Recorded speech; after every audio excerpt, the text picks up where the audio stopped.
What's going on, guys? Welcome to another episode of the Down South Packers podcast with me, your host, Anthony Boyd. And the Green Bay Packers are playing football today.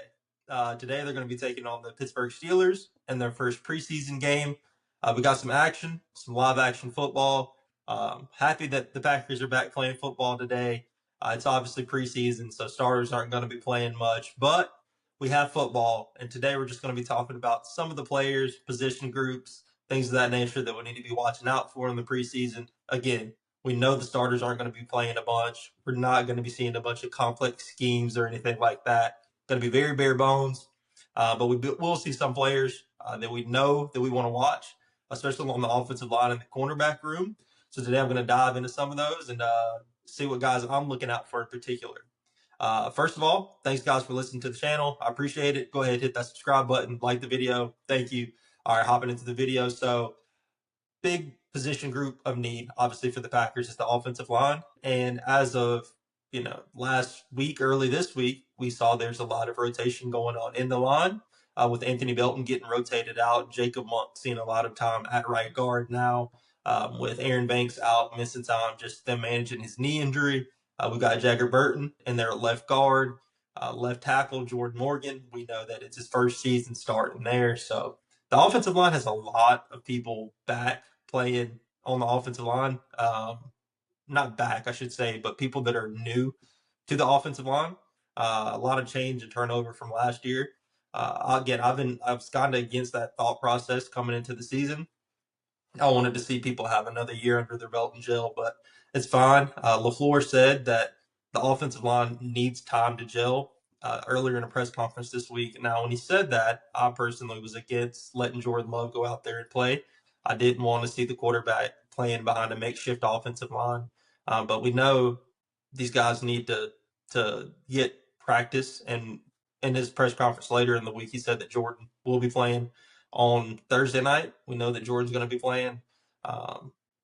Hopefully the offensive line just fares well enough to keep him on his feet. I don't want to see him taking any hits, anything like that. We know that he had a thumb injury in the preseason. I think it was against the Jets that happened. Don't want your starting quarterback getting hurt in any way, shape, or form. But the offensive line, I mean, it's big for them to see, what guys are going to stick out. We need to see who's going to make the most out of their opportunities at this time of the year. That's what the preseason is about, right? It's not necessarily to figure out who your stars are. You should know, for the most part, who those guys are. But at those positions where there's competitions, i.e., for the Packers, the cornerback room, the offensive line room, you need to see some of those guys get out there and compete.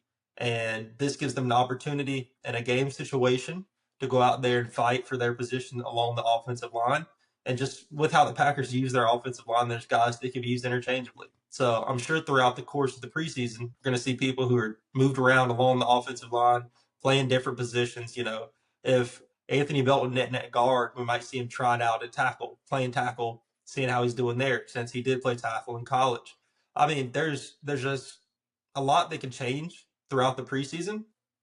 Again, just because it's a spot for these guys to go out there and prove where they could play and make a 53-man roster and be useful for the Packers. The main person I'm paying attention to isn't Jordan Morgan. I have a lot of confidence in Jordan Morgan, just based off camp reports and what people have said about Jordan Morgan at left tackle.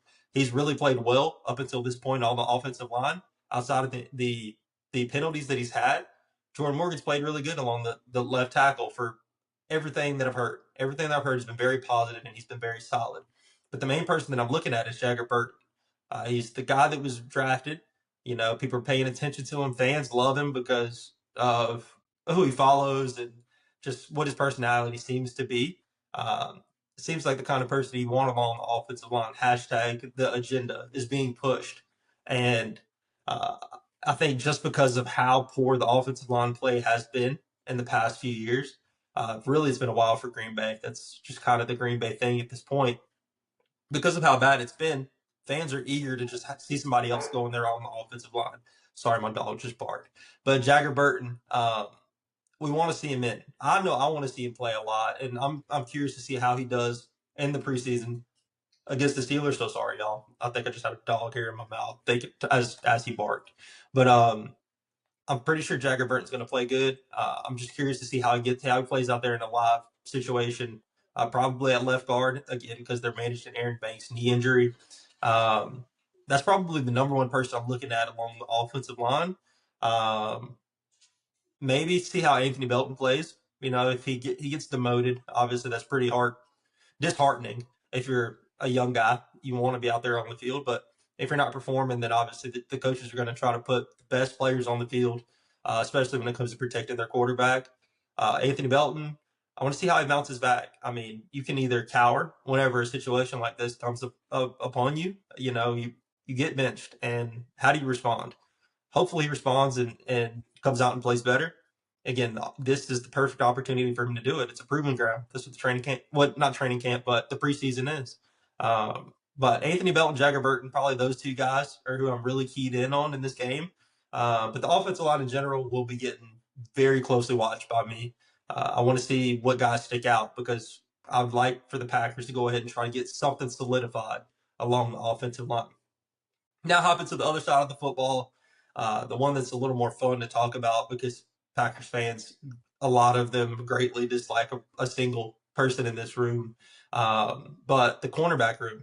And I think we had some interesting information given to us by Matt LaFleur that kind of got discovered, but about Damani Jackson's core surgery. I had been hopeful about him coming in and maybe competing, not necessarily for a starting spot. I think most people thought he'd probably be a special teamer in his first season, but him just coming in and mixing up the room, just having bodies in the cornerback room to shake it up. But we know that he's been limited in his participation because of that surgery. Hopefully he recovers and has an opportunity to get out there on the field soon with the Packers. Matt LaFleur said it'd be soon when he returns. Don't know what that means. But like to see Damani Jackson join into this cornerback competition. But we know the cornerback room obviously was a struggle last year. I think it's been belabored and been beaten to death, that conversation. Keyshawn Nixon struggled in coverage. He just didn't have a good year. He just didn't have a good year. I'm just going to keep it that way. Carrington Valentine showed flashes, had great coverage skills at times, just couldn't tackle, and it'd lead to big plays. And obviously, that's not ideal either. You don't want a guy missing tackles that lead to touchdowns. So they brought in Brandon Cisse. They brought in Benjamin St. Juste. So you have some newer bodies in that room there to compete. And it's also cool to see a lot of people reported this week about Jalen Simpson, a guy who was a safety when he played at Auburn, gets converted to a cornerback in the NFL. Kind of bounced around on a few teams early in his career, landed with the Packers for the past few seasons, and is playing well. He's playing really good right now in camp. So it's another guy that can go in there, make an impact on the team in the preseason, and secure himself a roster spot. Now, it would be a teamer more than likely, but just going out there and competing is fun for that room. People just know their jobs aren't safe. Brandon Cisse is obviously the one that seems like he's going to be one of the starters, quite honestly, just based on the fact that he doesn't seem to be coming out at this point when it comes to first team reps.